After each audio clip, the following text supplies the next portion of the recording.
Welcome to the Chain Out Podcast with your hosts, Jeremy and Daryl. Hey everybody, Jeremy and Daryl here. DJ Jazzy Jeremy, the co-host, and the fresh Daryl, the host. How do you like that? No, I think you're clutching at straws now. You're taking it too far. Well, we're season 2, episode 84. Welcome to the podcast. It's good to see everyone again. Thanks for joining us in the chat there. I think we have a little darkness behind us. Is that what you're looking at? It's bugging me. I Yeah, need to fix Daryl's it. got to fix You it. go for it. There's always a couple lights that we like to turn on there, give you a little ambiance behind if you're watching us live. So we'll get that going. We want to start out, talk a little bit about our past weekends here. Da da da da da da da da. Daryl doing the sideshow dance along the back there. But this past weekend, I was down in Calgary and I was supposed to be playing in a tournament. I was supposed to be playing the NADGT. This is where you fill in National Amateur Disc Golf Tour event. You got it. At WJ Homestead out kind of towards Millerville. But I got a message from tournament director Kevin King a little bit before that saying, Jeremy, the weather is not looking good down here. Yeah. And it was going to be floods of epic proportions like Calgary has seen in the past. Luckily, it wasn't a flood, but it was crazy rain, crazy wind. And he had asked me what I thought about postponing the tournament. And I said, future Jeremy is going to love that idea. Present Jeremy wants to play disc golf. But what is this? You're getting consulted on whether events happen now? No, I'm not getting consulted. I think it's just that Kevin has been a guest on the show. He's constantly in the chat, always adding good comments and such. Yeah. So we tend to connect on different things, and he values your opinion. But I'm wrong. But yeah, so I did end up in Calgary. I did get a chance to play at Thorncliffe on Sunday on my way out of town. How was that? It was good. It was kind of like Langholm up in St. Albert, where it's a 9-hole course, and it's in the valley, and had a good time. Jen and I played that.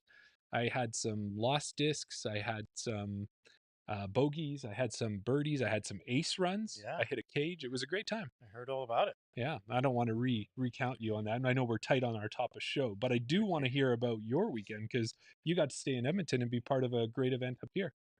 I did, yeah. We had Andy Seawright on from Queer Disc Golf on previously. It was the Edmonton Chains for Change Big Berta 2025 event. I wasn't able to make it out for the Saturday round, but I did stop by for the Sunday. Mm-hmm. First, on the Saturday, they said that they had the 2 rounds sanctioned event. Sunday was the fun day. And luckily enough, somehow it happened that I got to play with Andy. He was my partner. So that was a welcome surprise. And playing with Andy is definitely fun. Yeah, we played a doubles tournament, and we were playing against Brock, the president of Edgar, and Right. Dwayne Korenko. Okay. And after 3 or 4 holes, it looked like it was just going to be par. Right. He decided very to well equally matched. Yeah. Yeah. He decided to switch it up a little bit and introduce these certain rules where we could veto shots and worse shot doubles, and it made it quite interesting coming into hole 17. They were 3 shots ahead. We were obviously 3 shots behind. Whatever rule we implemented, it made it even going into hole 18, and we ended up tying it. And then there was an ace race for the afternoon round, which was a whole lot of fun as well. Yeah. You know what? I love the sanctioned events, and I like getting a rating in that, but pairing it up on a weekend with some fun events, doubles, and we've talked about maybe match play and ace races, all of those things. It sounds like a great time. Yeah, no, it was a fun day had by all. Yeah. Well, and on top of that too is they had made up some custom discs because we had Mike Seeby and Patrick Campbell on from Daredevil Discs last week. Yeah. And they had done up the discs using one of Judge Havoc's amazing Scully Boy design. Yeah. And guess who's got a couple? Thanks for picking them up. Well, I've got a couple as well. Those Did are you yours. Get a couple? Yeah. These ones are mine. Those okay. Are yours. Yeah. So I'm just going to show you a couple of the discs that came from there, and you can get an idea of that Scully Boy logo. That's pretty cool. Yeah. But Daryl, anytime you have a Swift Fox. A Swift Fox, okay. And another one. And another something. I forget what it is. Well, we'll get that figured out there. Yeah. But we do know that Daredevil makes some pretty darn good discs, and they were trying to put some in from what Mike said that would be good easy throwers for starting players and for experienced players alike. Yeah. So what I'm going to do is I'm going to get a chance to take a look at these 2, but when I got 2 discs, I never need that many discs. Right. So one of these discs that's signed by Andy Seawright is going to be put into the giveaway pile. Into the tickle trunk. Yeah, well, I don't know about the tickle trunk. We got the Smith Lake Farms going. But we got the fractal Yeah, PA3 to give away, and we've got the larger than life truck that's. hat to give away. Oh no, the Dieppe Open. Or truck sorry, hat. the open. Sorry, my mistake. Yeah. I think we need to add them to the. We need to make that 500 giveaway big. Well, we could do that. We put the Chance Stad one in the 500 giveaway. Right. Let's put it out to the chat. Okay. Who's in the chat, by the way? Anyways, who do you see out there? We've got lots of people in the chat. We've got Jerry and Brownbridge. We've got Jerbel. Sorry, my eyesight is not what it used to be. We have K-Top. We have Sonia. Sam is obviously in the chat, and he said he snagged a pterodon. Okay, It's actually sick and might make the bag. nice. Yeah. All right, so chat, because you're in there and you're joining us live, we like to get you interacting with us.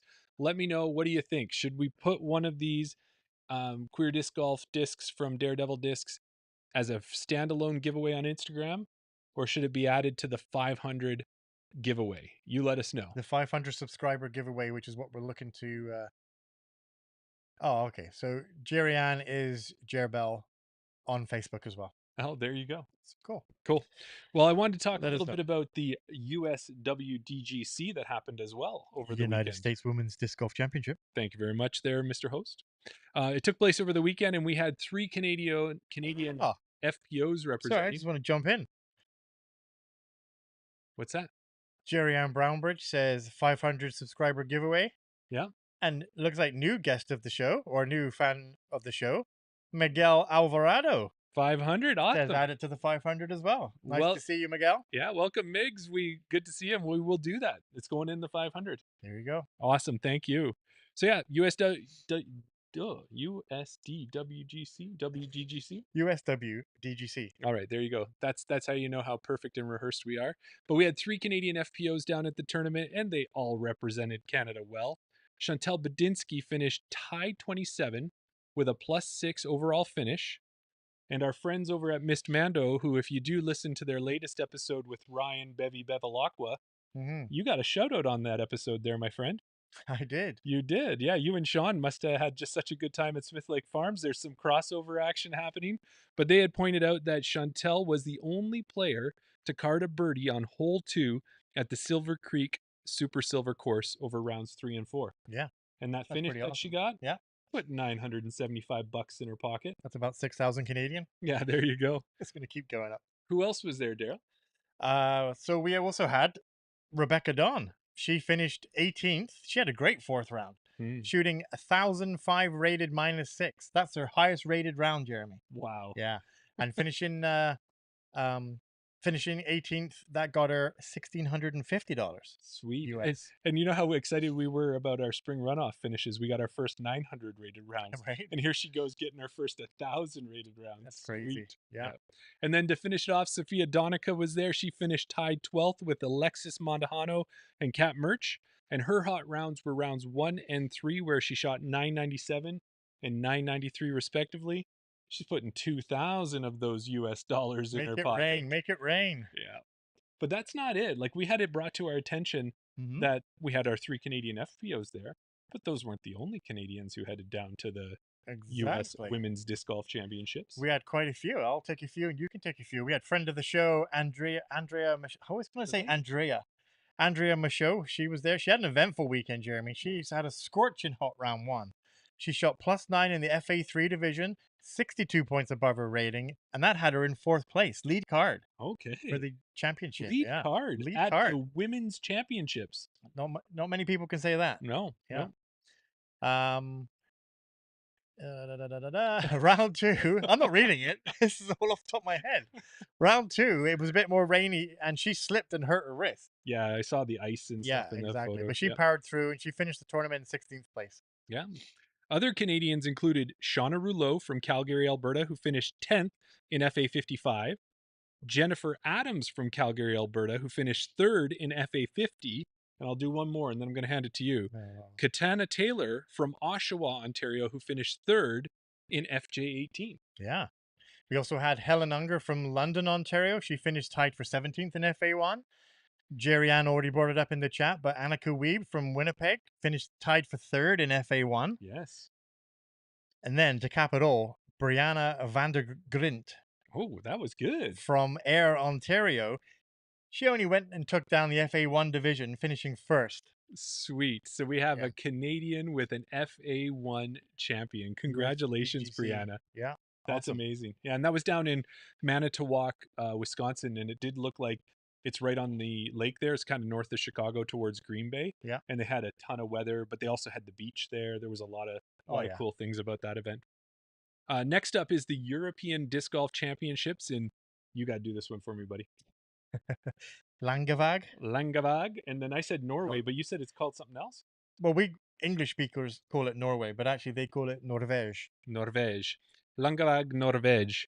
We do not have any Canadians out there. Why are you asking me? I'm notoriously bad for accents and pronunciations. But I think that's what the listeners demand is Daryl to do the hard words. If Jeremy does them correctly, Somebody wise once said, "Don't speak for the listeners." there you Carry go. on. But it is the European Disc Golf Pro Tour Championships. There are no Americans. There's no Canadians out there. We double checked. We did. Yeah. So, but tonight's show, what's Yeah. it about? It's all about the larger than life Yukon Territorials. Mm-hmm. Last week we had Canadian Pro Chance Stad. I'm never going to get his name right. Chance Stad join us, and he made his picks. Now, he was Team Money Disc. Yes. The bad thing upon us, if that makes any sense, we didn't realize that the tournament actually started on the Thursday. Yeah. Normally we're expecting a Friday. Yeah, right? normally we'd try and get them out for Friday on Instagram. We didn't realize the event started on the Thursday, so we couldn't get the Instagram post out to vote on our teams. But you will notice that I did a live earlier this week. It was a great live. Yeah. I actually got And it a was chance to watch it. It was kind of one of those things where we had a few things to recap, and I didn't want to put out a post individually for everything. Mm-hmm. So I thought I'll do a live. I'll recap everything, keep everybody up to date. Who knows? Maybe I'll do some more. Yeah. But I did mention on that live that if we didn't put it out on Instagram, don't worry, because you can also go to chainoutpodcast.com. Yes. At the top or in your hamburger menu, wherever you might see it, there is an option for podcast picks. So when we update it live on the show, that gets updated on the website and you can vote right on the teams right on chainoutpodcast.com. So if you don't see it on Instagram, there's always a secondary place that you can go. Right. Yeah. But that means normally we'd give away a $10 BR gift certificate to people who voted. We do a draw. Yeah. We'll still find a way to give that away. Have you thought about that? We'll figure it out. We'll figure it out. Okay. Gotcha. And then normally when we do our fantasy A tier shows, so the next one we'll do will be for the BC Open Pros. We'll do a recap of how larger than life went. But why don't we give the viewers just a quick snapshot? Because it's I won't spoil it. You go ahead. Well, it was an interesting event. Yes. Normally, I mean, we had the whole Eagle Ace discussion when we were speaking to Chance. If you're not sure about that whole debacle, go back and watch the fantasy episode. Can we take a minute though? What's the one thing about Chance is that his sense of humor is like right up your alley and my alley, right? It's so perfect. He's got that dry sense of humor where you're talking, you're having a normal conversation, someone will say something, and there'll be some pause, and it'll be, okay, I get what you're saying. Like that little pause where he just says it right. It's not like it builds up to a joke. Yep. It's that dry sense of humor that just slips right into the conversation. Well, and the way I look at that is it's like, it's one of those things where I have to stand up so that the joke doesn't go over my head. Right. Yeah. And since that episode, I know Kevin King has brought it up to you. Like, I'm never going to live down the fact that aces are not more rare than eagles, but I blame Tim Plumondon for that. Yeah. But you want to do a quick recap on the points? Yeah. So when we take a look at the points and how everyone did, Chance came out with a 69 for his total points because he had 4 eagles on his team. Yeah. You went out there, you had 5 eagles on your team, which put you at 88 points. And then Jeremy, we had 2 eagles. So we didn't have, not so good. We had 2 eagles, but that got us to 38 points. So it's going to be quite the swing when we do recap those. Yeah. All right. So we do have the Smith Lake Farms giveaway still out there. So make sure you take a look. Make sure you do all the follows and do all the things and let us know on Instagram, and you could get a chance to win those. And then after this episode, we're going to do our Patreon one where Daryl's got a quiz for me, which will be good. And we'll have some fun topics to chat about. So you can always head over to our Patreon and join at any level, including free, to get the link that will allow you to jump in and join us for the show and put in your comments. After that, though, is if you didn't join with us live on Patreon. Usually by the weekend, we have it out on YouTube for anyone else who would like to watch it. Yeah. So we have a couple sponsors that Okay. we always like to shout out at this point, Daryl. Do those quickly. We got BR Disc Golf, where you can go out and use Chain Out on your checkout and get 10% off your purchase there. When we chatted with Brandon, he says he's got lots of new Prodigy Ultra Soft up on the website, and Neutron Trails are back in stock. Yep. Vision Trails already sold out. Yeah. But Neutron Trails, they're up there and back in stock. That's one of those special discs. Yep. And then you can also use Chain Out at checkout for Cardinal Disc Golf and get 10% off your jerseys and your hats and every other piece of gear you want to wear. Mm-hmm.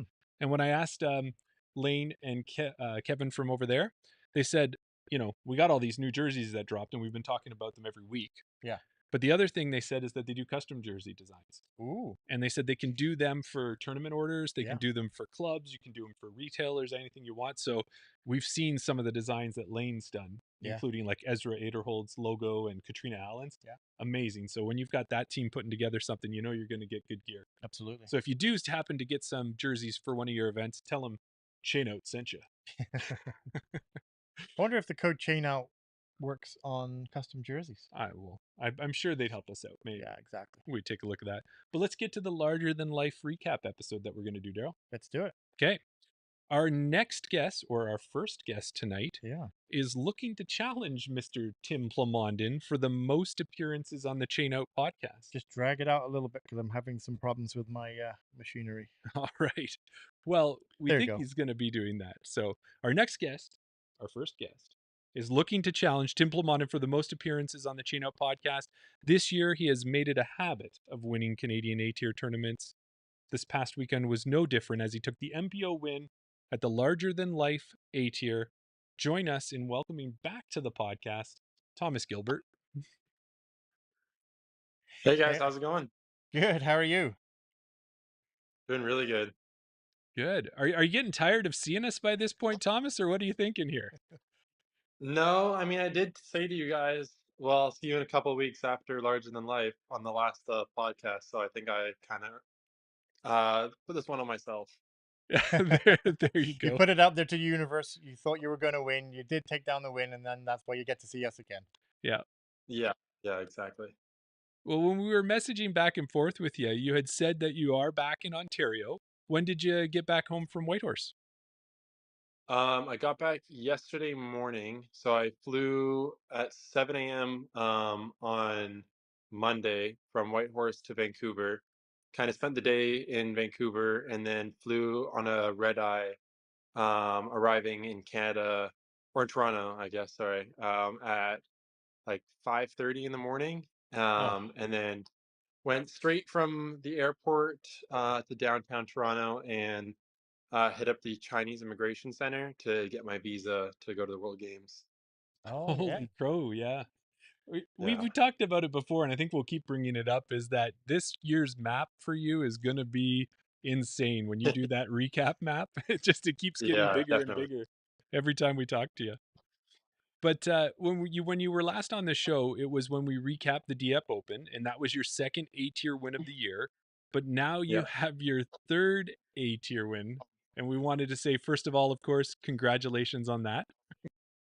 Yeah, thank you so much. Yeah, it was a big deal. It's another step towards my goal, lofty goal, and I think the next tournament I play might be the hardest one against my goal, but to win every single A tier I play in Canada this year. So I don't know, I might have just like jinxed myself by saying that, but yeah, I think I'm signed up for like 8 or so A tiers in Canada this year. wow. And Okay. yeah, if I try to win every one of them, I got the first 3, so at least I haven't screwed it up yet. But yeah, now I got to win BC Open, TCO, the Eastern Canadian Invitational. Yep. Um, Nationals. yeah, Nationals, Provincials, and then I also might be seeing if I can play. What's one at Aspen Meadows? Why am I forgetting the name of Falcon it? Flight. Yeah, come on out to Falcons for Yeah. sure. Yeah, and Nice. Falcons Flight. So I don't know. I have to see if I can get into that event because I know it's like already packed full. But I just Mhm. realized that that weekend actually may be open for me, and that'd be awesome. Another A tier to my season. Oh, it'd be fantastic for sure. Yeah. Now, sorry, one Yeah. quick one Yeah. I Go had ahead. that came to me. Now, is some of the reasoning for this goal and that setup is I know that last year you had another record really in Canada, and that Mr. hmm Tobin Isaac decided to step up and try to take that one away from you. So, did you want to set one there that Tobin and anyone else who wanted to challenge would have a hard time trying to take away from you? I mean, I guess yeah. If they want to come and try to challenge my A-tier record in a year, that's definitely going to be one really difficult to beat. Yeah, if I can try to get 8 A-tier wins in 1 year, I think that would be quite the lofty record to try to outdo. Yeah. That's insane. Well, let's go back to Whitehorse. Have you been up to Whitehorse before? What were your feelings of being up there? No, so yeah, it was my very first time up to the Yukon. It was incredible.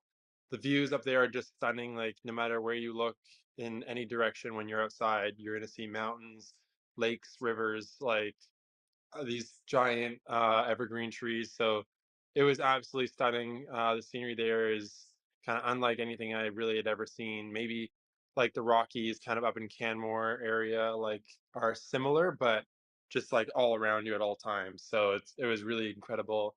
Tournament was super fun. Played down this ski hill, and yeah, had some fun competition with Connell and Luke, and then also Eden and Jai, who came up from Alaska. Hmm. Right. Yeah. Well, we had a chance to see social media posts out there. We checked the scores and we looked at that Mount Sema course, and it looked like quite a challenge. And, we kind of wanted to get your Mm, feelings on the course because to me, I was at Canadian Nationals last year and had a chance to play the yeah, Clearwater ski hill course. But this looked yeah, maybe like the Clearwater course on steroids, is what it kind of looked like to me. yeah, for sure. So like the Clearwater course was unique just in the fact that it really didn't play up the ski hill that much, where the Mount Sema course, they took you to the top of the ski hill, or in practice rounds, hiked to the very top of the ski hill, which Ooh, was like a 30-minute hike up to the top. And but we got shuttled up in the chairlift, luckily for the tournament days. And you start literally at the very top of the mountain, and you play all the way down to the bottom throughout the 18 holes. And so yeah, it was quite the course. A lot of big shots, like a lot of downhill ski hill shots, and where you had to really be precise on like your distance control. I remember like one of the rounds on hole 3, it's like this downhill 590-foot par 3, and which kind of played as a par 4, but during the final round, I decided to kind of go more aggressive and see if I could go for the basket. So I went over top of the trees and ended up like 250 long with the basket, which played like 550 because of how steep it was uphill. So yeah, definitely quite a challenging course. wow. Yeah. Yeah. And we've got Jerry Ann Brownbridge in the chat here. She said it may be a 30-minute for you with someone with long legs, but more like a 3-hour hike for her. Yeah, And yeah, she no, I also was definitely speeding up that hill. So yeah, I could easily see it taking an hour or so for some people. for Yeah. some people to get up there. And she also mentioned too, she is from Saskatchewan, so the other A tier that's out there is the Gold Eagle Open that happens to towards the end of the season. That's right. Yeah, I did see that one. I think I don't know what that one is the same weekend as. I think that might be the same as D-Glow. I think it's the weekend after Falcon's flight. So Right. Right. I think that might have been the conflict there because I already kind of committed to playing D-Glow. Right. Nice. Yeah. Good stuff. Well, if we can, we like we do on the show here when we're recapping a tournament, we don't go real deep into the rounds, but we do want to touch a little bit on each of your rounds. So I've got a little Yeah. blurb here on round one. So round one, you got your first chance to compete on the course and you managed to shoot a -5, which worked out to a 1030 rated round. And then hmm last year's winner, Eden Badajoz, put up a -3 and was just 2 strokes behind you in second place. And when we Yep. looked back at the scores for that round, you managed to card 2 eagles, one on hole 4 and one on hole 13. So tell us a little bit about those holes and how you got the eagles. Yeah. So hole 4 is another super long downhill par 4. I think it plays just around like 600 to maybe 700 feet. But yeah, down this giant mountain, and it's really about kind of like the distance control and getting the ride at like the perfect distance because it's just in this bowl of trees. Hmm. There is like a fairway that you could take, but it's like really thin, really narrow, and difficult to go down, especially from the long pad. And so I just bombed one over the trees, got it to hyzer in just at the right time, and had to make like a 35 footer for eagle during that round. But it's very doable. But it's just again like you have to be so precise with the distance control because if you use too flippy of a disc, you're turning and riding can be even 300 feet away from the basket or more if you like don't get the angle right. And then same if you like hit a tree up short, you can be 150 feet short of the basket with completely nothing. So Oh, really precise distance control. And then hole 13 was actually a pretty simple hole. It was like 470, but like down and around a corner. So it's kind of more just making sure you hit your hyzer correctly. okay. Right. Yeah. Or hyzer for me, maybe a little bit more for some other people.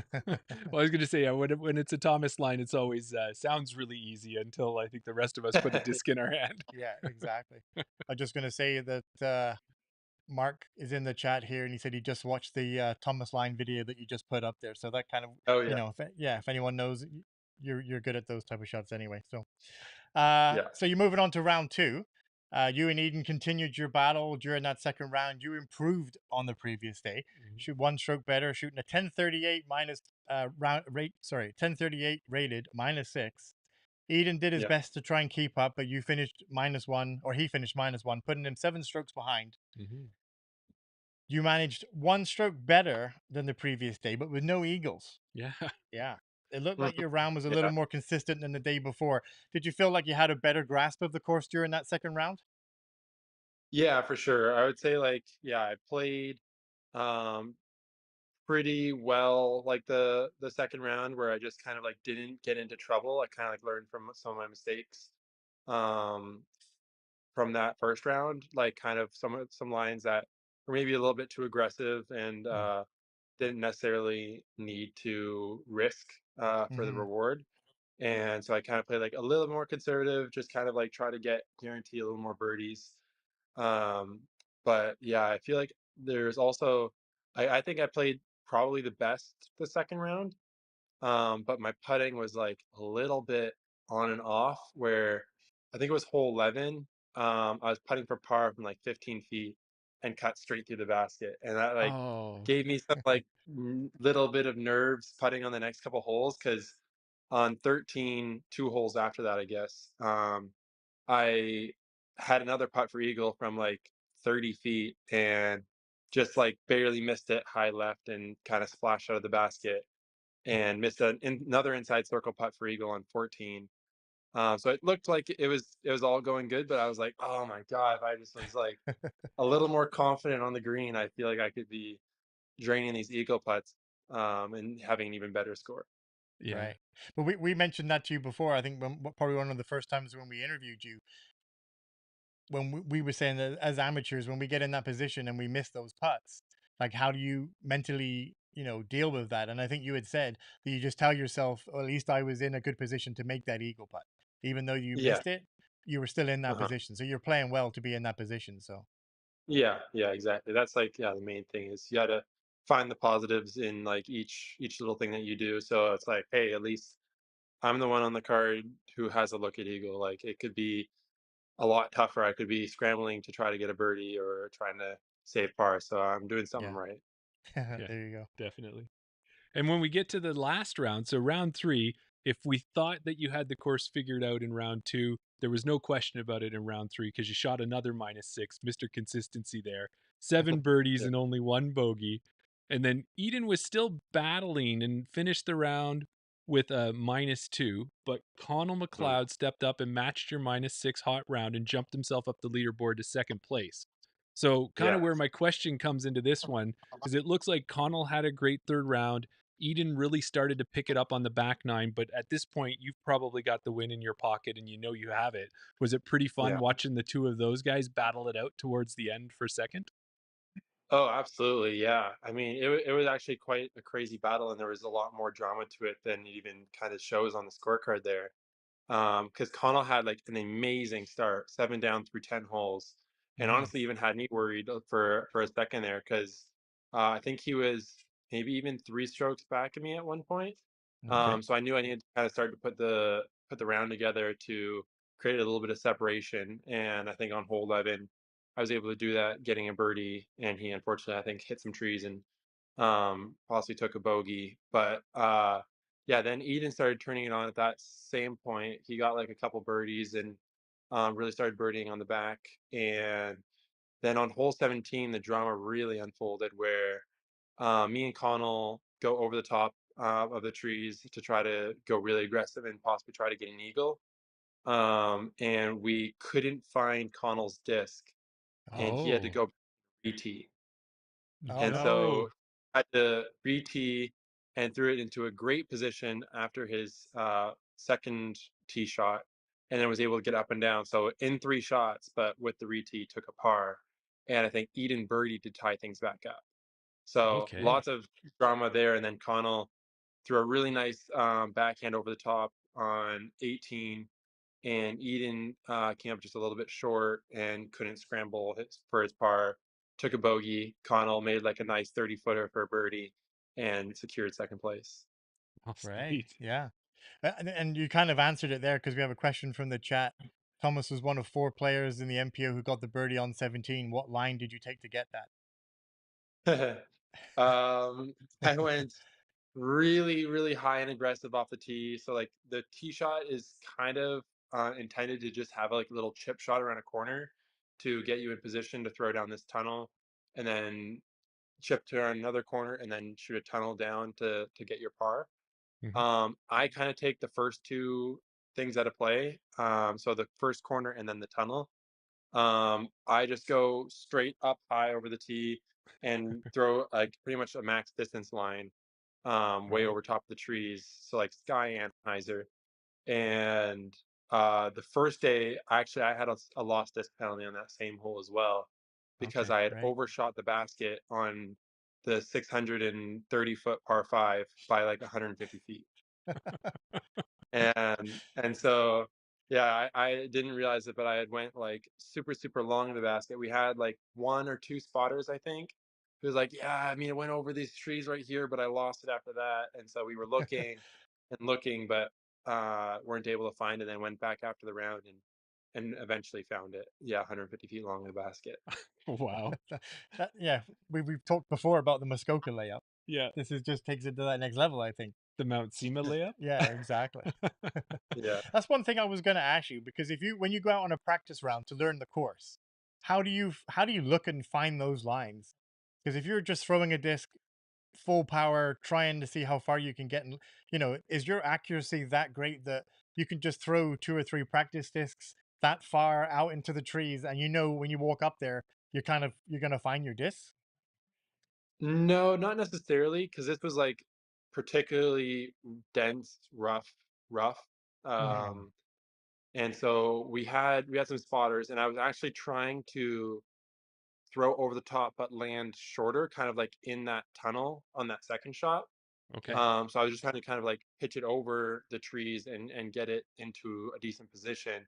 But then I realized I was doing that with like a really flippy fairway driver to sort of kind of try to crash the trees above the tunnel. And the way that the fairway shaped, I realized like, oh, if I just like threw this a little harder, a little higher, could probably go to that last little straightaway tunnel that's like right by the green. And so I tried one shot with like a couple people that I was playing with at like the second corner, and they like watched it and heard it crash into the trees and found my disc pretty easily. Oh, And so I okay. was like, oh, okay, so this is very possible. I'm gonna now go and try that every time in the tournament, because if I can get in the rough, but within 100 feet of the basket, like that's so much easier than trying Yeah. to throw down the fairway and end up there on my third shot, anyways. Yeah. Right.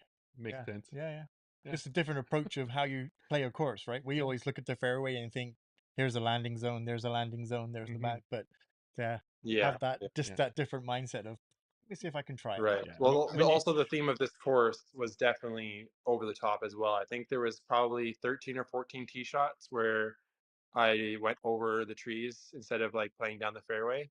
So it, okay. it definitely like it was a huge advantage if you were able to kind of control those up and over lines, whether that was thumber or grenade, like Right. sky highs or sky Annie. Yeah.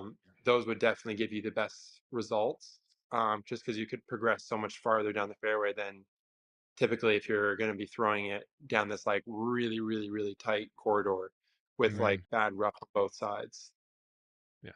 Yeah. There you go. And it's just interesting because it almost seems like obviously you don't intentionally go out to do it, but it seems like you're almost like breaking the course when you go out Oh there and you yeah, think this isn't the way that the hole was designed to be played. I'm just gonna take this other right. line and kind of yeah. Oh, for sure. Yeah. I mean, definitely. Like I remember at DF, they'd even thought of like, okay, what kind of lines are going to be broken or like breaking the course here. And I Yeah. remember the TD Luke was saying, well, I thought this course was like unbreakable, and you broke it in like three different ways. So that was pretty fun. I definitely enjoy that kind of like shocked, like mouth open, like Yeah. face Yeah. when I go and break a hole that they thought was unbreakable. Yeah. Well, and you know what? That's That's a awesome. great thing that you're able to do it as well because it gives them that feedback for the next year to say, what can we do? Do we put a triple mando off the Yeah. tee or do we change something to kind of force a line if that's really the line they want to see played, right? Yeah, yeah, exactly. And I mean, a couple of TDs have done that before, where like if it's accessible to me, they'll say, "Hey, can you come out to the tournament like a month or two before the Hmm. event and just give a quick playthrough of the course, and then let me know like what your thoughts are, what your game plan is, because I want to see if it's like Pro Tour proof or Thomas proof before Right. like finalizing the layout of the course." Yeah. Yeah. Cool. And at the end of the tournament, we got some pictures on social media of you with the trophy there. And it looked like it was another kind of unique trophy. What was it that they were giving out for this event? Yeah, so they had done this like it was mostly license plate covers, or like not covers, but Oh, actual license plate with Yukon on the back of it for most of okay. the other prizes. But for me, they gave me this beautiful metal sheet that was probably like 2 3 by 3 feet or Mm. so, and it was, yeah, this metal artwork that had like all this design of like a sunset over like the Yukon horizon, with the big Yukon letters at the bottom. So it was a really beautiful trophy, and I was stoked to get it. Yeah. Yeah. Well, now we look at it, and at the DF Open, they did the buoy trophy that you Yeah, had gotten, and then you get this artwork from Larger Than Life. I think the A tiers are really knocking it out. Even Brody probably couldn't complain much about these trophies. yeah, for sure. Honestly, I think, yeah, I mean, I like my trophy better than the U.S. women's one. That's for Yeah. sure. Fair enough. Okay, we're If not you gonna go don't down. know, Yeah, we're not go gonna and go look it down up that yourself, right? Yeah. road. So if we go back to the Whitehorse disc golf scene on a quick change of subject, That's awesome. you got a chance to play with Eden. You got a chance to play with Jai, Al Hill up there. So a lot of the northern players, Alaska, the territories in that. How was that experience for you? And do you think they enjoyed the chance to get to play with you as well? Yeah, I think it's always a pleasure to play with like new players, especially people kind of local to those areas. So yeah, playing with Al, who was like a local, like kind of the local pro up Hmm. there. Also Jamie Roderick, who was like the club president up there, played a bit of casual rounds with him, and a bunch of people up there. But yeah, Eden Jai, great pros out of Alaska. They're running like I think the Alaska State Championships at their property this year. At Moose Pretzel. And so they're great guys, have great games. Like I think Jai is, I think 16 or 18, something like that. Like Hmm. he's a super Yeah. young guy too, and has a hell of a game, and I'm sure will be really good in the future too. And so yeah, it was a blast playing with those guys. Yeah. Yeah. That's awesome. Well, we had Eden on last year and was such a great conversation. He's got that Moose Pretzel course that he has there, and he's got those awesome flowing dreads that he has. He's Oh just a yeah, great guy of all course. around. Hmm. Uh-huh.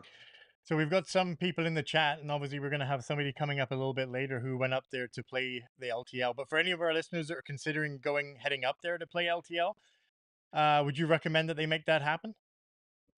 Oh, absolutely. Yeah, I think so. Like the whole entire scene of like the Whitehorse Disc Golf Association is so awesome. I mean, they have like 5 courses in this town that has, I don't know, probably like 50 to 100,000 people. So Right. it's like such an amazing disc golf little mecca up there. Like you would not expect like a place like this to have so much disc golf.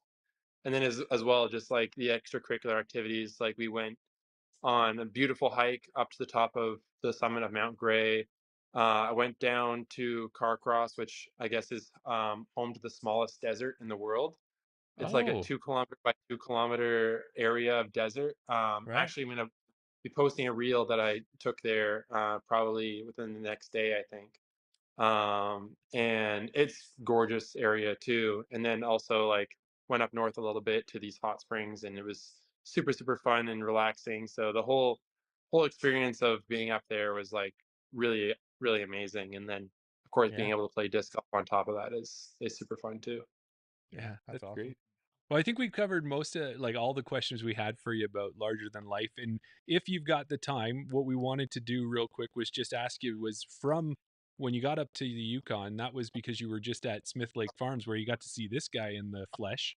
Yeah, Um, Yeah. yeah. Absolutely. and how did you feel about the Smith Lake Farms event? Did it live up to everything you wanted it to be? And are you excited to start planning next year's event? Oh yeah. I mean, I think it went super smooth. Like honestly, from the like coordinating and teaching perspective of it, like it was a little bit nerve wracking to like, okay, we have this like kind of structure of like these clinics that we're gonna do and these games and these activities like chance versus trumps and doubles. But like, will that all run smooth and meet everyone's expectations? I don't know, but I think we did a pretty good job. I think it ran a lot smoother and like it felt like it flowed nicely from one event to the next, and everyone seemed to really have a blast. So I don't know, from my perspective, I think it went as smooth as it could, and yeah, definitely excited to plan more for next year. Yeah. Yeah. I said the same thing when we had Chance on for the fantasy show last week. For me, the whole schedule just flowed perfectly. It was okay. We're going to meet here at 10 o'clock or 9 o'clock for the first clinic. You did the clinic. Hmm. We had half an hour to practice. We came back. We did the second clinic. We went away. We had lunch. We did this. We had the champs versus jumps. We went away. We had a meal at Alders Beach. We came back the Yeah. second day. We had this. We went away. There was never a time where we finished an event or a clinic or anything like that, and then we were all just wandering around thinking, what do we do now, where do we go, oh, we don't have to do anything now for 2 hours. Like it flowed perfectly. There was never a time, there was never any downtime, Yeah. or if there was downtime, you were practicing or getting ready or moving to the next location. So from my Right. point of view, Right. yeah, everything was fine. Awesome. Well, not fine, it was perfect. And Yeah. then Sonia Awesome. also went to the event as well. And you mentioned about the champs versus chumps. And everybody, you'll know if you know, and we say we don't talk about Bruno. Oh, Oh, did you? You're are you back. still there? Oh, we lost your sound there, but that's Okay, okay too. I I'm don't just know. gonna bring. Can you hear us there, Thomas? We're just gonna keep talking until we can get Thomas back. Yeah. And we were wrapping up anyway. So the one next things Yeah, for Thomas that are coming up, and he had mentioned it, is he's going to be over at the BC Open, and then he's also going to be at TCO as part of his A tier trip that he's doing here. yeah, exactly. So that's going to be fantastic. If you want to see him and you're out in the Western Canada area, you can catch up with him at a couple of those events.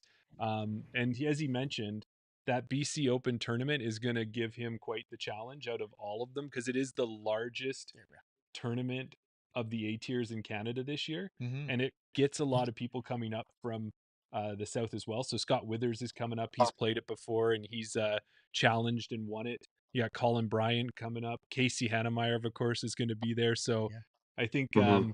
you're Thomas. You're going to have to put some good strategy together for that one. Like you said, that's going to be the challenge when you got that much good competition coming out. Oh yeah, for sure. Yeah, it's definitely. I think the BC Open and Canadian Nationals are the two that I'm like most concerned about because Yeah. yeah, we have some like we have Casey there and some awesome Canadian contenders, but we also have, of course, those pesky Americans that are always trying to come take the Canadian titles. That's right. Yeah, Exactly. exactly. Well, we're ready to let you go here, Thomas, but before we do, was there anything else you wanted to shout out or let the listeners know before we let you go? Yeah, there's a couple things. At TCO, I'll be running another Battle Big Maple. So if you're going to be Sweet. at that event, we're running it Wednesday, like late afternoon. So I think it starts. I think check-ins around like 4:30 to 5:30. Start the round, I think around 6, and run the event throughout the evening. So if you're at TCO, definitely sign up for that event. It's going to be super super fun. As well, me and Sophia, we were selling these shirts to help fundraise for China at Smith Lake Farm, and we got 40 more of those coming in. Nice. So I'll have them with me at BC Open and TCO, available for pickup on site. And then as well, I think I'm going to have some cool thought space stuff with me at those events too, to bring out and sell and do all that kind of fun stuff with. So yeah, be on the lookout for that, and as well potentially a thought space kind of thing coming soon. So Ooh. be on Yeah. the lookout for that as well. Can't say too much yet, but All right. Well, yeah, that's hopefully be coming together in the next couple weeks too. cool. Well, Awesome. we'll keep an eye on that, and I'm sure if people aren't able to get out to Kamloops and they really wanted one of those shirts, would they just reach out to you or Sophia through social media, and that might be a way they could get one and get one mailed out, maybe? Yeah, potentially. I think we're gonna try to do most of our sales like in person, Okay. just because it's a lot easier that way. But Yeah. if we have decent stock left, then I'm gonna probably put them up on like Canadian Disc Golf Pub, and anybody who wants to message and help out with shipping would be able to get one there as well. Awesome. Yeah. I have one, and they're a great looking T-shirt. That's what I'll say. Oh, there you There we go. go. Go get one now. Okay. Thank you so much, Thomas. And a few more weeks here. You keep working to get ready for BC Open, and I'm sure we'll be chatting with you again. All right, sounds good. Thanks, guys. Awesome. Okay. Thanks, Thank you. Thomas. There you Always good go. to talk to Thomas. Yeah. He's, the insight that he gives us is just so different from anything that we can ever imagine, right? Yeah. And Yeah. always, as we say, is you can only tell so much from a scorecard, but he really breaks it down quite well. You understand the whole, like you can visualize it. Mhm. Also, to the battle with for second place there Yeah. with Connell Yeah. and Eden, right? All of that. But you know what? We don't have only one guest that was up in Whitehorse. We've actually got two that went up there. We do. So we're going to bring up our another guest. So they were also at Larger Than Life this past weekend. They traveled up from Regina, Saskatchewan, and competed in not the FPO division, Daryl, which we would normally do, not the Yeah. tournament director. We have someone who competed in the MP40 division, which is kind of in that range that we like to aspire to. Aspire to. Yeah. So it was a tight head-to-head division, and I can't wait to hear all about that. Yeah. So let's join us in welcoming Arlen Nickel to the show. Hi guys, how are Hey. you? Good. How are you? I'm doing well. I'm just Good. trying to get rested up after coming back. Oh, I bet. It looks like you might even be sporting a larger than life jersey there. Look at that representing. That's it. That's what you got to do when you go on to, when you travel, you go to tournaments. You got to pick up the merch. You got to prove that you were there. Yeah. Well, it's how you know your calendar. There you go. Well, we had talked to Thomas there and we had kind of found out he had just gotten back to Toronto. When did you get back to Regina from Whitehorse? Was it recent or? Yesterday around noon ish, we were supposed to fly out of Whitehorse 5 p.m. Monday night, and our flights got delayed, so we had an extra 8 or so hours in Vancouver. Oh, okay. And that 8 hours in Vancouver, is that long enough to actually get out of the airport and get around in, or was it just hanging around? We showed up in Vancouver at about 9:30, 10 o'clock at night. So it Oh. was go grab a hotel and go to bed. Right. Yeah, that's a bit tricky. We mentioned it to Thomas there. We asked him if he'd ever been up to the territorials before. Was this your first time going up there as well? It was my first time, and it was an absolute bucket list just to even get up to Yukon, I've wanted to go since I was a teenager. Like, it's absolute pure beauty that 99% of Canadians will never see, and I hope all of them eventually do. Yeah. Well, let's talk about a little bit about that. Is people don't necessarily put Whitehorse or Yellowknife or some of those. They have them on their bucket list, but they never make it up there. And I think they believe it's a lot further than it really is, because I'm guessing that if you were to be able to fly direct from Regina or through Edmonton up to Whitehorse versus going to Vancouver, it's probably not that much difference of a distance by plane, is it? Well, even going by, we left Regina, we transferred in Vancouver on the way up and on the way back, and it was like 7.5 hours of original flighting. Okay. Not taking the delays in, Mm. but it wasn't bad. It was, an hour and a half, 2 hours from Regina to Vancouver, and the same going up. Next time I go, I want to drive though. Like, I'd like to take a full couple weeks. Right. So Yeah. yeah, That's it's a heck of a lot closer. I've spent more time in airports going to Toronto than I have going to Whitehorse. So Yeah. Yeah. Fair enough. Yeah. Fair enough. And we got Jerry Ann in the chat here as well. We had to hit a few courses before we left, so we were awake for close to 20 hours getting to Vancouver.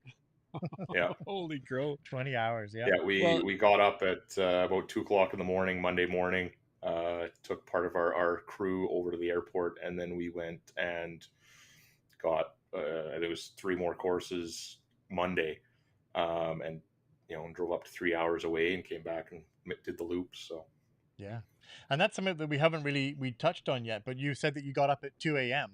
But getting up at 2 a.m. during the summer solstice, like, it's daylight 23 hours of the day, that sort of range. yeah, it took a bit to get used to. Like, the first few days we got there, we went up on we were there Monday to Monday, and like here in Regina, 9:30 at night is dusk kind of, and you just have that kind of gray sky, and that's what it was at between 1:30 until 3 a.m. and Right. the rest was sunlight. It was quite crazy, actually. yeah, pretty surreal for sure. Mm-hmm. And you mentioned too there that you said you and the crew. So we know that Jerry Ann was heading up there with you. Who else did you bring? So we had Shauna Scott and her partner. We had Dale De Silva, who was an MP50. We had Chris Istis, who was an MP50. We had, well, and that's, so out of everybody, we had 4 disc golfers and 4 non-disc golfers that all came up, and Okay. it was an absolute blast. I wouldn't trade for the world. So Yeah. Well, Saskatchewan representing, hey? Yeah, there you go. That's awesome. Next time what you'll do is just get maybe, I don't know, Daryl, maybe 25, 30 more people, and you guys could charter your own plane up there. we just need to get a tour bus. That's all we need. There you go. There you go. That's more like it. Yeah. And Jerry Ann kind of alluded to it in the comments. And when we had her on the show a couple of weeks ago, we talked about how when you guys got started out in disc golf, you played pretty much every single course there was in Saskatchewan. You've only got a few more to check off your list. And you've also made it kind of part of a hobby to kind of tour around and collect new courses. So when you got up to the Yukon, how many courses did you add to your list? So I think overall we ended up playing 7, 3, 6. There was one course that we couldn't hit during the time we were there. That was in the relative area. It's on a golf course. They only run it on Saturdays from like 7 on, Right. and we were teeing off at about 6 on Saturdays. So it would have been really, really nice if we could have hit it. But what absolutely blows my mind up, there we go. Jerry Ann says 10. I think we hit. The thing that absolutely blows my mind is you have a population like Whitehorse is the size of Moose Jaw or Lethbridge. Okay. Like they're 30,000 people, Right. and they have 6 courses within 20 minutes of downtown Whitehorse. Wow. It's a dream. It's unreal. The disc golf community up there, it is pumping. Everyone's excited. Like we went up to the league night before the tournament, and we were welcomed like we've always lived there. Like, it was amazing. All right. And that was at Mount McIntyre. And huge shout out to the people who designed Mount McIntyre. Great course, lots of elevation, some great shots. You really have to. You can see most of the baskets, which is a bonus, but it's still super tricky to get to them. There's some good shot shaping if you actually use the fairways. I don't have a Thomas arm, so I don't think many of us have a Thomas arm, to be No. honest. Maybe Luke and Connell might have been the only two that were even close. Well, and as you're mentioning there, is we should give a quick shout out. I know a few of the people up there by name. So we've got Jamie Roddick up there, who's the coordinator, the PDGA coordinator. You got Ryan Norke, who is the tournament director. You got Brie Levia, who was also helping with that. And then also Al Hill's kind of the big name up there. He's kind of the celeb of the pros. So it was kind of good watching him on Park Pro last year, getting all the love and the applause there. So yeah, so a lot of good people up in that area. Now, you kind of said this, it sounds like this trip was amazing. You had a good time. If you could highlight one or two moments, what are those ones that you're going to carry with you forever? So we lucked out, and they have yurts on the property at Mount Sema, right? Right. It's between hole 7 and hole 9. Okay. Like, it was unreal to be able to stay there. The views are unimaginable unless you go up and see them. I'm super happy that we were able to play that Mount Sema course. You have to think, like, most A tiers you go to, they are long-standing courses that have been played by hundreds and hundreds of players. This was finalized the week leading up to the tournament, and Wow. like, they were still cutting trees the week before. They had turf tee pads on the racks to bring them in, and they all had to be hand brought in. Like, it blows my. You can't get a side by side in on a lot of those trails, so it's unimaginable the amount of work that went into this course. It was still rough in some areas, but that is expected. And coming from somebody who TDs tournaments, there's always stuff that pops up last minute, and it's a beast of a course. I would love to play it again. I'd love to get in there once it's packed down nice. I'm hoping to be back one day. So Yeah. We like Jeremy was saying, we saw pictures from other people that have been up there. Kristen Swirls, she took a photo of a certain fairway up a hill and said, "Imagine this was your fairway for 3 days." Well, it was. Yes. And it was just an amazing view looking up the mountain there. But one thing I wanted to ask you is, we've all been there. We look for coverage on YouTube. We try and look at the course. We try and watch coverage to see how other people will play the course. We'll prep it in our minds. We might get a practice round in. We tailor our bag to the course. The only thing you can't prepare for is the weather. How was the weather up there? I'm assuming we took the weather with us from Regina, because it was gorgeous. I think in the entire weekend we maybe got an hour of rain. Right. It was windy on in round 2 a little bit, but once you're in the trees, you don't really notice it all that much. Right. The one thing, and especially coming from Saskatchewan, that you notice is the elevation changes. There's a 1,000-foot elevation change from hole 1 to like hole 12. Yeah. So we figured it out when we were riding the chairlift up to hole 1, that when your ears pop, it's time to change discs. Yeah, I was just going to ask you that. Did you tailor your bag to go up there before you left, or did you take a whole bunch of this and tailor it as you went? So I knew the elevation change was going to wreak havoc on my discs. Right. I ended up packing entirely too many drivers. I was focusing, like, my game turned into a lot of putters and mids, Really? where, like, T1, it is a giant hole. I think it's from the pro tee I think it was around 800 feet, but it's right down the ski hill. Right. And I threw a big Annie line with an overstable putter, and try and let it flex back, because if you throw a driver, it would just hook out. Again, I don't have the Thomas arm, so but it was play a landing zone, chip up, try and play for par, and that was the entirety of that course was as a average player, play for par, and the birdies will come, the bogeys will come, and you'll have a good time in the end. Yeah. Like it was, but I packed a handful of lighter weight discs, but I focused mainly on mids that I could overpower and putters I could overpower to get that nice flex. Gotcha. Yeah.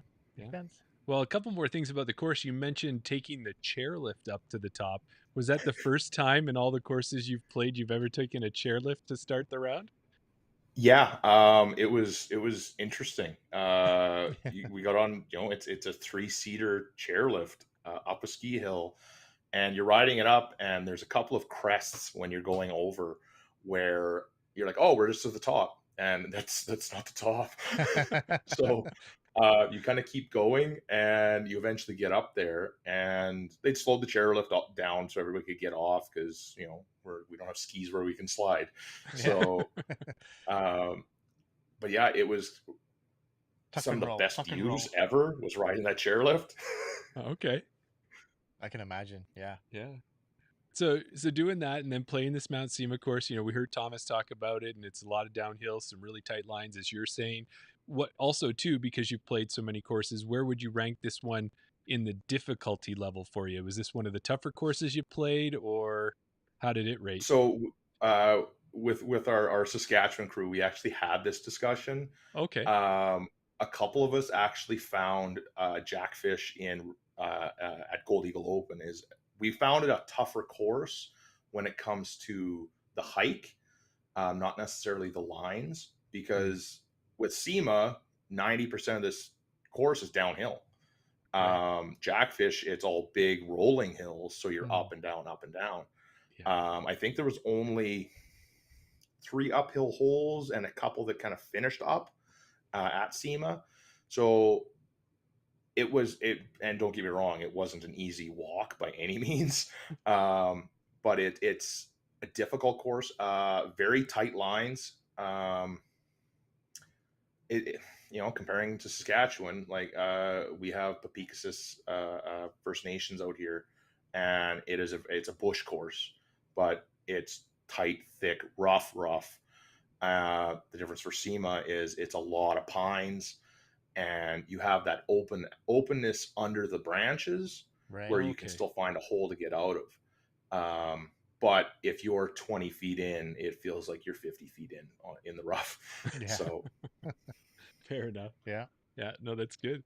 Well, we didn't want to go through this interview with you, Arlen, without getting a chance to talk about your rounds. So we've got, similar to like we had for Thomas there, we got a little bit of a summary that we wanted to reach out to you with here, okay? So if we talk about your tournament, you and Jesse DeVost were the 2 MP40 players in the event, and Jesse was the Whitehorse local. The local, maybe. I don't know. I haven't met Jesse yet, but I meant to say local.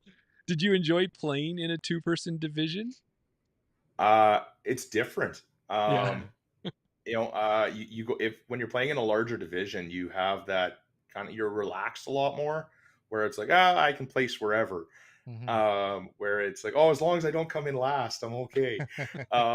In a 2-person division, like once it's a 50-50 shot, you're coming in last. And going against Jesse, I came in going, I'm just coming in last. So at least the bonus to it is you don't have to check scorecards. Yeah. It's I went in. This tournament wasn't the primary reason for going up to Whitehorse. Yeah. So I went in to have fun, and I had a blast. Jesse is an absolute gem of a human being. We had an amazing card. I did not play a practice round, which I probably could have played a lot better, because round 1 I'm literally looking at UDisc to try and see where the basket would be, because there's so many blind holes. Right. But Jesse is an absolute beast of a competitor, and I would absolutely enjoy playing with him any day of the week ever. So Yeah. That's awesome. Well, and I put that in my little synopsis here. Was it looks like Jesse did get the better first round. He scored the +3, you got the +10, and I'm thinking his local knowledge and you coming in and playing for it the first time, that definitely contributed there. Um, yeah, but as we get going, then round 2, you kind of found your stride and you kept up with Jesse the whole way through, and you both yep. managed to shoot a +6. So you both had the same round. So now you've really got a competitive tournament starting to show up. And then round 3, you guys changed to the copper layout, which looked like it might have been a different set of tee pads, was it? Yeah. So the copper layout, they ended up putting us on the full AM tees. Okay. So everything. So the first layout we were on was a mix of AM and Pro. We paid. I think it was 4, maybe 5 of the tees were AM tees, and it was on some of the major big overshot ones where we played the AM tees on the first 2 rounds. The third round we were put to the copper, and it was a completely different course. Oh, that's a good thing. Yeah. Yeah. Yeah. Yeah, It- it's like there's tees that are now 60 feet, east and down the hill. So it's completely different fairway, completely different line. Right. Oh, wow. Yeah. Yeah, well, and when I looked at that, it looked like you started picking up some strokes there. Now, Jesse, I will say, had a tough start, and it looks like you took the lead into that round for a good chunk of it. Did that start playing on your mind at all, or? So what happened? There was some I think there was probably 6 DNFs in the tournament. So Oh, in the morning, what ended up happening is the cards got shuffled again and tee times got moved. Jesse, from what I'm told, didn't look at his phone in the morning as opposed to the night prior. Oh. So he ended up taking par +4 for the first 3 holes. okay. And then on hole 4, tees off and got a lost disc penalty.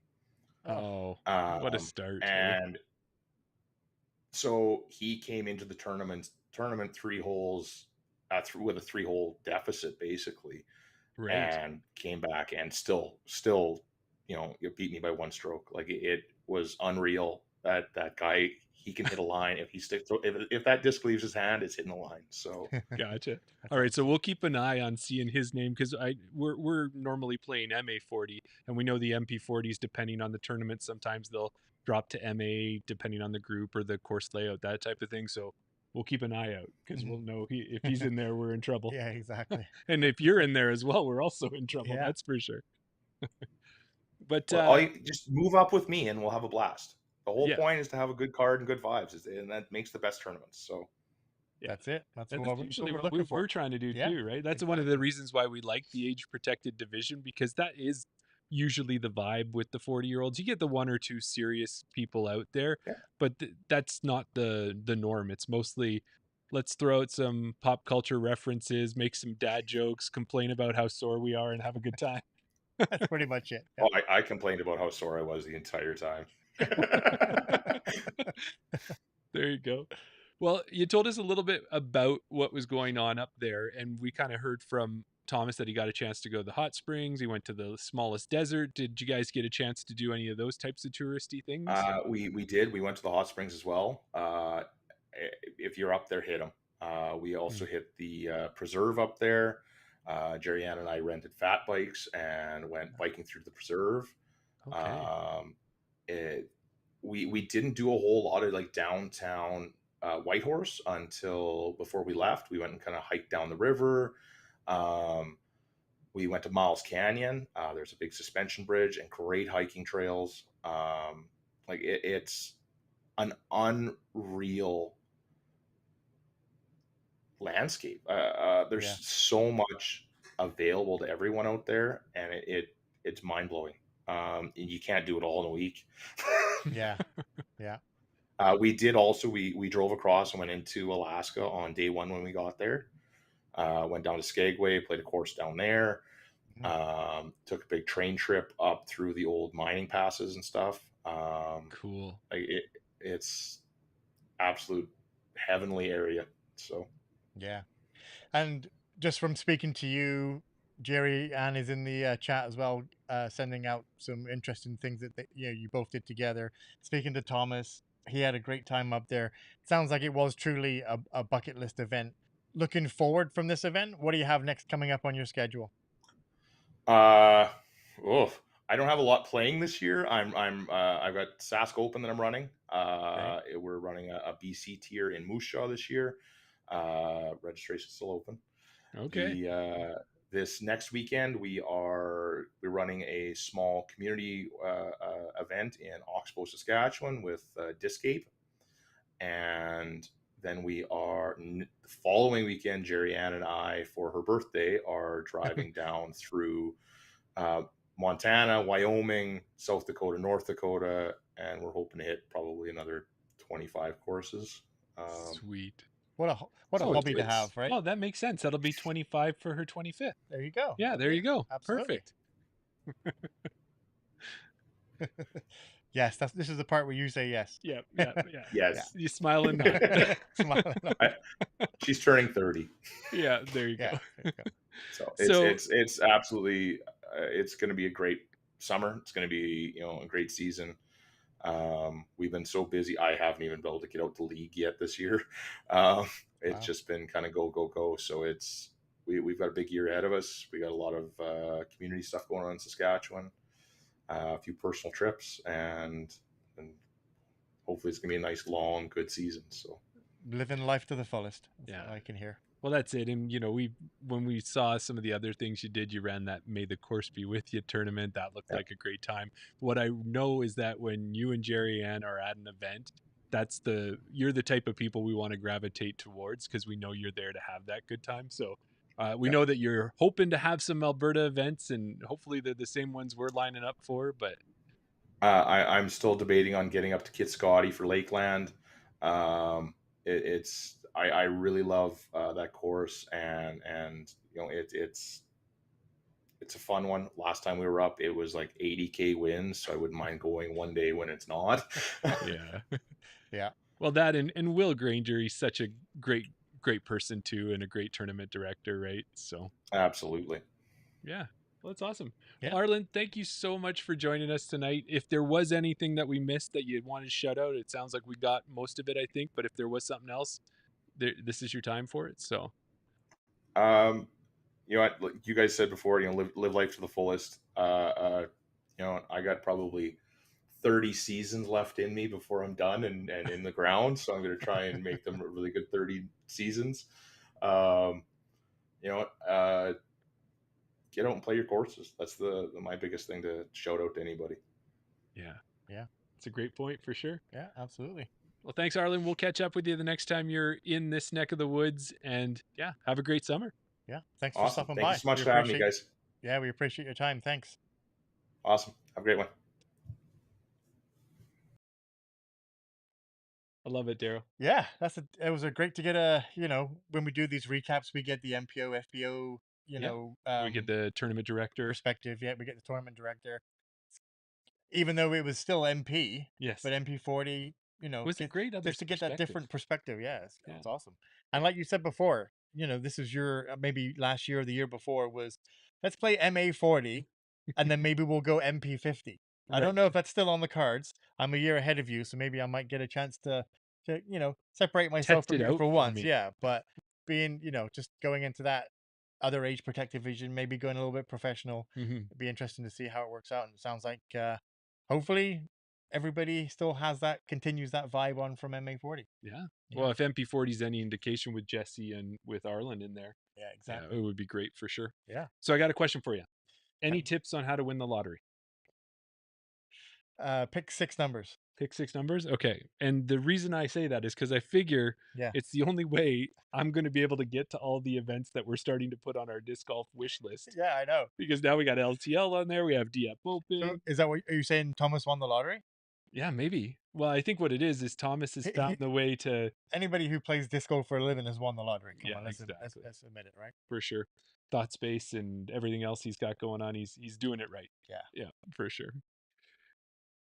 And we did mention them a little bit earlier in there, and we didn't get a chance to have them on the show tonight, but that happens sometimes. Was Ryan Norquet was the tournament director for this event, and then Brie Levia was the also assistant tournament director or co-tournament director, and also the FPO winner. But from what I understood, we did have some conversations back and forth and chatting with them, and I think Jerry Ann's beat, Yeah. Thomas's beat, Arlen's beat, and they were but Yeah. they were playing in the event. Yeah. If you're going to run this event. I mean, yeah, exactly. I'm always amazed that whenever, an A tier finishes on the Sunday and we get the TD on the Wednesday, Mm-hmm. one of the questions first things we say is, Have you recovered? have you recovered? Have you mailed everything out? Is everything taken care of? Is everything done? And, now do you have a chance to relax? Mhm. Well, imagine running an event and then playing in an event and then still having to do all that and then coming on a silly little podcast to talk about disc golf as well, right? So, Well, yeah, and some think of- people just need that extra time to relax and gather their thoughts, right? Right. And I think from what Arlen said about the course of it just being officially opened Right. a few weeks before the tournament, Yeah. like we're only focusing on whatever work those two did for the tournament weekend. Right. We're not even thinking about the fact of probably the upcoming 8 weeks before it. And even before that, they were probably Yeah. climbing up and down that mountain Well, and carving out those lines and yeah. stuff. Well, for people that are coming to Edmonton this weekend, River City Cup is happening. Mm-hmm. And I helped out the tournament director, the president of Edgar, Brock Cicchetti, Yeah. just move some stuff from his garage into the trail house ready for the event. And I know he was out painting circles for C1 and things like that. Mm-hmm.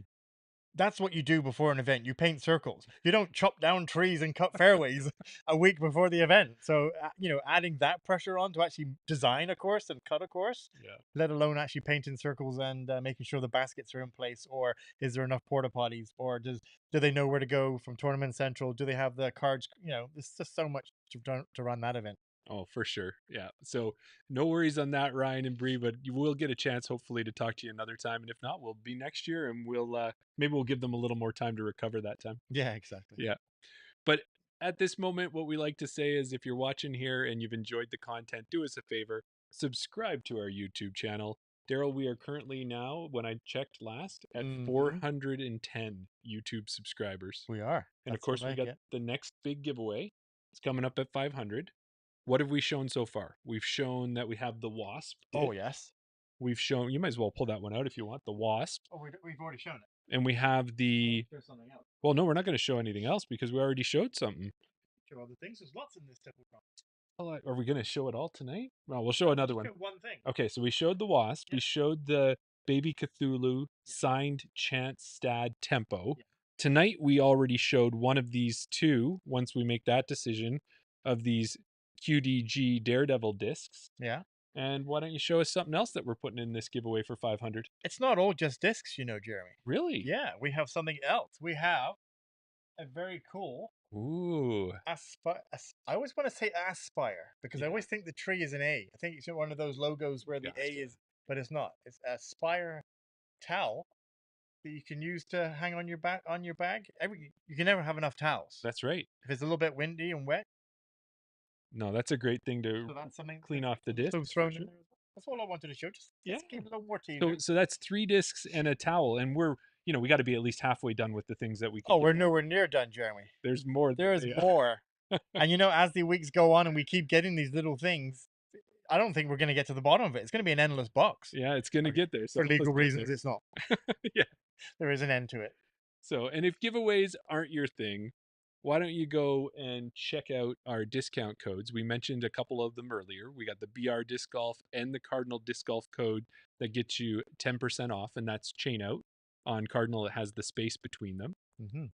Then we've also got a code with not the Spire towel that we have, but the greatest of all towels, the goat towel. Well, Spire is the company. Yes, and that's the COP15. And if you use that, you're going to get 15% off your goat towel purchase.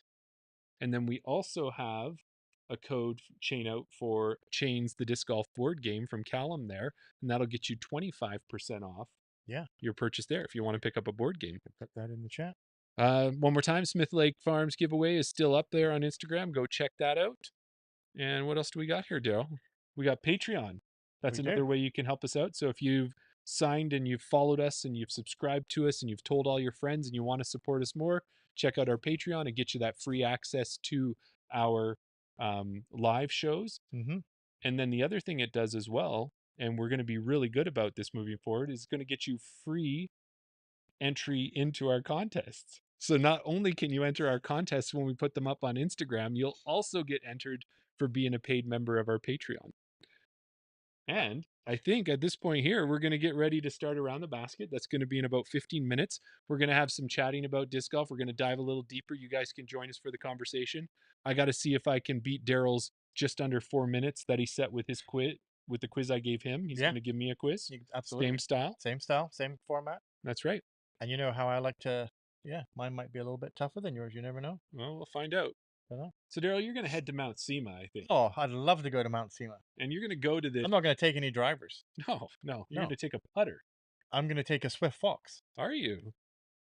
Look at that Swift Fox. You're Yeah, gonna take that's this one here, hey? I think it's a Oh, nine. nope, that's not the Swift Fox. 9.6 minus There 2. it is. Oh no, that's the Swift Fox. That should be the Swift Fox. Are you sure? I don't know. This is the putter. Well, that's the 4402. That's the All right, you're gonna take one of these I'm gonna discs. take one of these discs. One of them, either of them. I'm gonna go up to one of these big driving holes. One of these 800-foot holes. I'm gonna have my Wheaties. I'm gonna stand on the tee pad. I'm gonna channel my inner Thomas Gilbert. Yeah, you're. I'm gonna say, I'm gonna say, there's the fairway.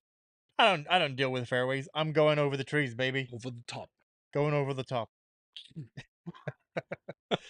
I'm gonna take that disc. I'm gonna fly it. I'm gonna put it on a lot of Annie. It's gonna go downhill, but it's gonna sail over the trees.